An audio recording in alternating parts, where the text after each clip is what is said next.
One of the questions I get asked about all the time, especially from people who are nearing retirement or are in retirement, is, but do all these opportunities to make money and do things, do they really exist for me? Well, I'm going to answer that question coming up next.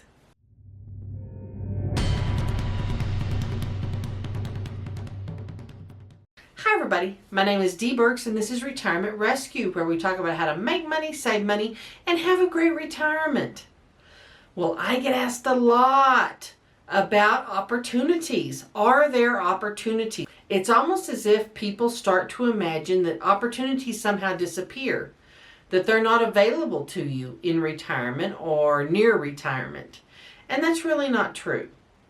But I will tell you that a lot of people who talk about how there's no opportunities, or there just aren't opportunities for them, or other people get all the opportunities, I can tell you they're not really being objective. What they're really saying is they have not set themselves up to take advantage of opportunities like other people have that they see. And you'll hear them say things like, well, those people get all the opportunities, or they have money, they can get all the No. People who eventually have money, yes, have opportunities, but they've taken advantage of them. You have opportunities too, and you can take advantage of them. But there are a few issues and stumbling blocks that people allow to get in the way. So let's talk about those. There are certain things that happen in life that you have a great deal of control over. Now, you may not have absolute control over the event, even though sometimes we do have control over that too. But whether it's something you absolutely control or not, you do control how you respond. And I'm sure you've heard this before. This is really true in regards to money. How much debt do you have? Did somebody get you into that debt? Or did you get you into that debt? And what are you doing about it? Debt is one of those things that most of us absolutely control. We control whether we sign on the dotted line for a loan or debt or whatever. We control that. Someone doesn't force that on us. We made that decision. So dealing with that debt and getting out of that debt, especially if it puts you in a bad financial spot, is absolutely within your control. And you have to decide whether you're going to do that or not, or if you're going to let that debt dog you the rest of your life. And some people do. But that is your choice. That is an example of something you control that could stop you from taking advantage of opportunities. That's one of the things that happened to me. In 2009, 2010, I had a huge amount of debt. And I committed to getting rid of that debt once and for all. And it took me about 8 years to really get rid of that debt. And I mean, I worked at it hard, y'all. And it still took that long. But I dug that hole and I had to dig out of it. And the reason I wanted to dig out of it was I had seen so many opportunities, so many things that have happened that had been presented to me that I had seen that I could have taken advantage of if I had been in a better financial spot and did not have that debt. That's why I committed to getting rid of it. You can do the same thing. Debt is one of the things that keeps people from taking advantage of many opportunities that are presented to them or that they see. And let me give you an example of one of those opportunities. The stock market. A lot of people don't feel like they have the money to just invest. But in reality, they do. They do have the money to invest, but a lot of times that money is going to pay debt. The debt isn't going to create your retirement, but investing will. And so you have to create a situation where you will have some money to invest. Now, you don't need to start with a lot, but you need to start with some. How many of us have been through several market swings where the market went up and then came back down and then went up again? How many of those have you seen? Back in the 80s, there was a big market drop. But I was a teenager, young person. I didn't really have a good grasp on that. It wasn't part of my daily life. I didn't pay attention to it. And even though I was in Texas, and yeah, you heard stories of, people in Houston jumping out of windows because of the oil crash and blah, blah, blah, it didn't really have an impact. I didn't really understand it. But by the year 2000, I had been a financial advisor. I totally got it.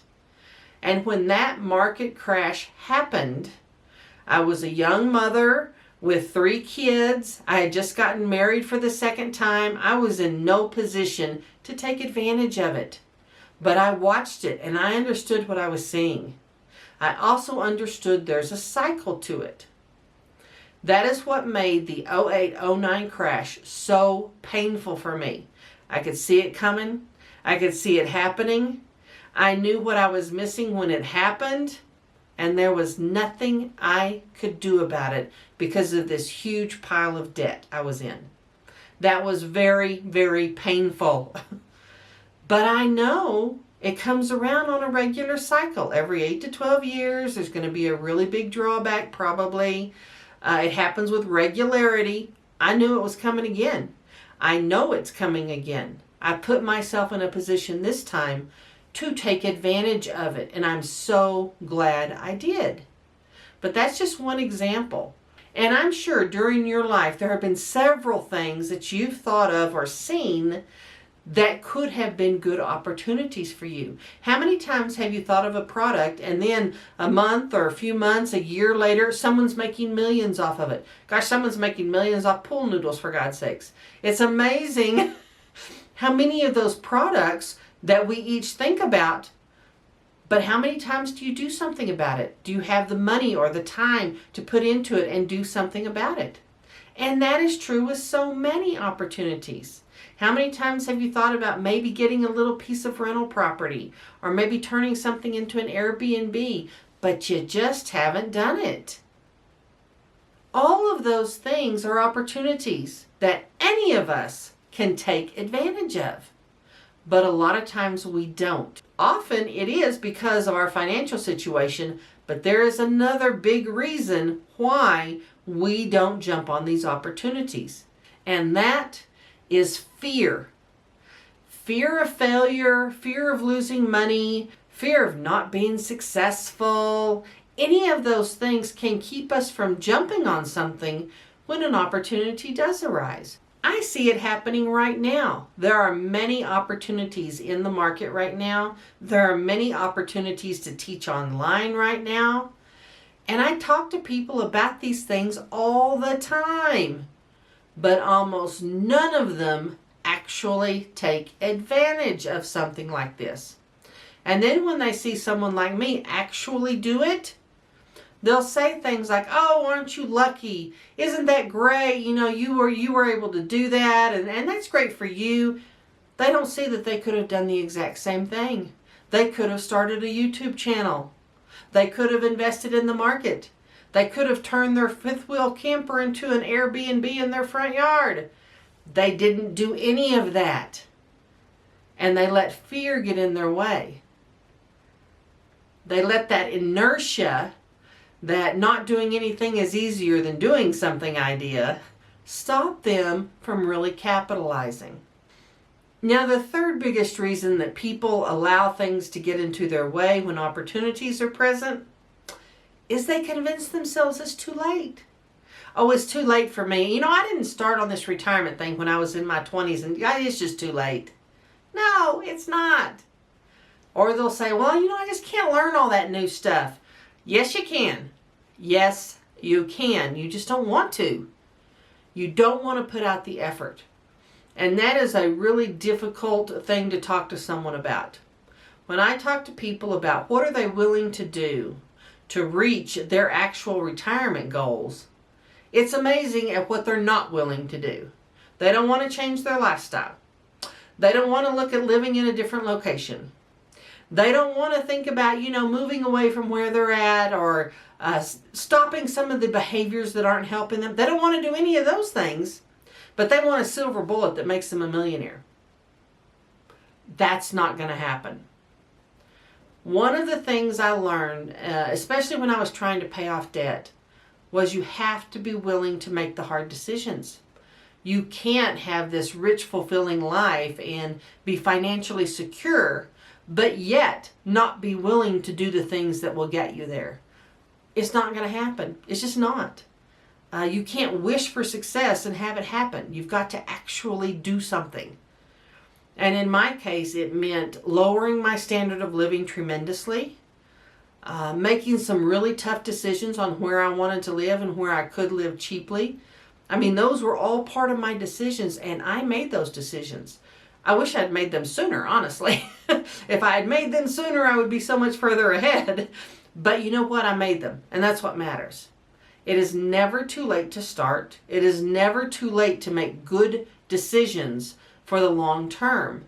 But so many people are just set in their ways. They're comfortable. Even if that comfort isn't great and they're worried about the future, they're too comfortable to change their lifestyle in order to meet their goals. Now, you have to decide if you're one of those people.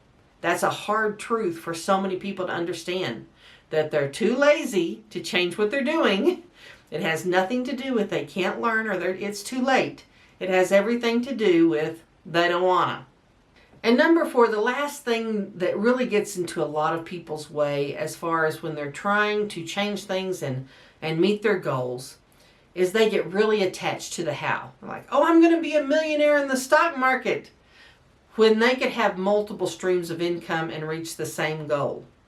They get so attached to the how. It's going to be this one way. It's going to be this one thing. And if that doesn't happen, they give up.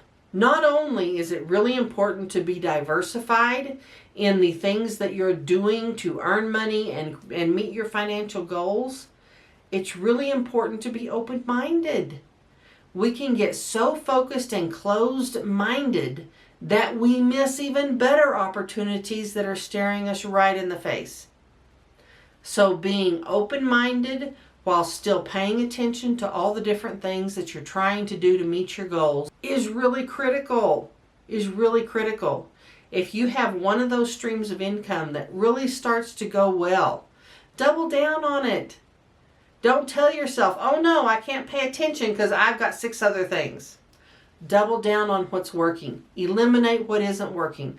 Don't be afraid just because someone says, oh, you try so many things that don't work. You only have to have 1 or 2 that work. Even if you try 85 things, you only have to get 1 or 2 that work. But if you quit trying, you're never going to get to those 1 or 2. So don't let that stand in your way.